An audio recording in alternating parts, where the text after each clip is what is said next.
Halo, khalayak ramai. Udah lama ya kita nggak jumpa. Oke, kita jumpa kembali dalam acara Kakek Bokep. Kalau keki, boleh kepo. Di video kali ini, Om Cipto mau mengangkat satu topik yang cukup diminati, yang cukup seksi, tapi juga sensi, yaitu ciri-ciri pelakor yang sering terlewatkan. Nah, tapi sebelum membahas itu, kita perlu tahu dulu apa itu pelakor. Tentu kalian udah tahu semua dong. Pelakor kan dalam bahasa umumnya perebut laki orang. Nah, siapa di antara kalian yang pernah melihat drama-drama pelakor di sekitar Anda? Atau barangkali kalianlah pelakunya. Oke, ayo kita bahas satu persatu. Come on! Nah, ciri-cirinya yaitu satu, wanita-wanita pelakor biasanya menghubungi suami-suami orang di saat jam-jam yang tidak masuk akal. Bisa tengah malam, bisa juga menjelang dini hari. Pokoknya jam-jam yang gak masuk akal deh, yang istri-istrinya pada tidur. Dan biasanya dengan alasan-alasan yang tidak jelas juga. Umpamanya, tadi Belanda masukin 2-0 ya? Nah, dia tahu itu. Gak jelas kan? Karena dia tahu suami orang itu sedang nonton bola. Bisa juga, halo, ini Pak Adi ya? Saya mau tanya, Pak Adi, kalau tidak salah, lembaran formulir itu terbawa ya tadi. Nah, itu misalnya. Bisa juga gini, selamat malam Bapak. Bapak sungguh beruntung karena perusahaan kami memberikan hadiah khusus untuk Bapak menginap 1 malam di hotel bersama keluarga. Dan seterusnya, dan seterusnya. Begitulah. Tapi kan nggak wajar. Masa orang marketing nawarin produk tengah malam? Nah, itu yang perlu dipertanyakan. Kan itu sering terlewatkan kan, yang kayak gitu.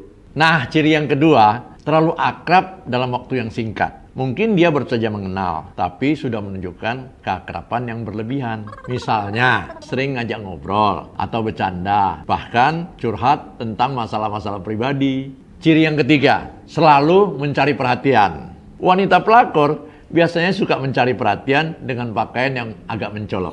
Atau terlalu sering memuji atau memberikan perhatian yang berlebihan kepada suami-suami. Nah, ciri yang keempat, biasanya wanita-wanita pelakor itu, kalau dia kenal dengan istrinya, dia pasti menghindari interaksi-interaksi terhadap istrinya itu. Nah, bahkan kontak mata pun mungkin dia tidak berani dengan istrinya.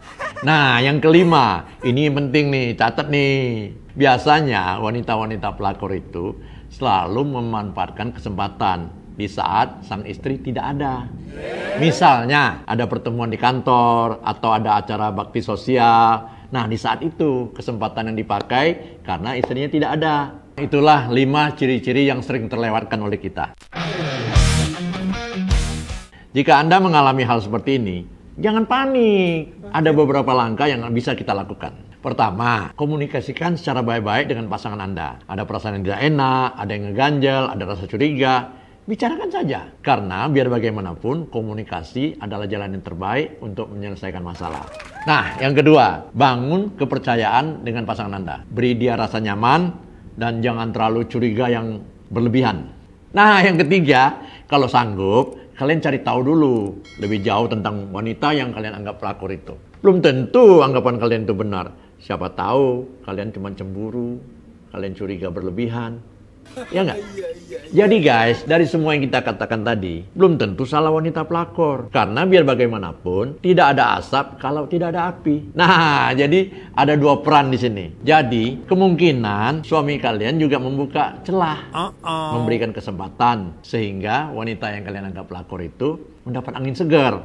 Apalagi sang suami ganteng, banyak duit, royal, suka mentraktir. Kayak bercanda yang enak. Ya siapa yang gak tertarik? Wanita yang tadinya bukan pelakor juga pengen jadi pelakor.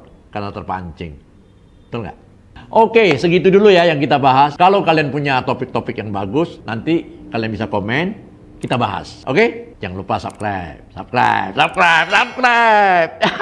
Dadah.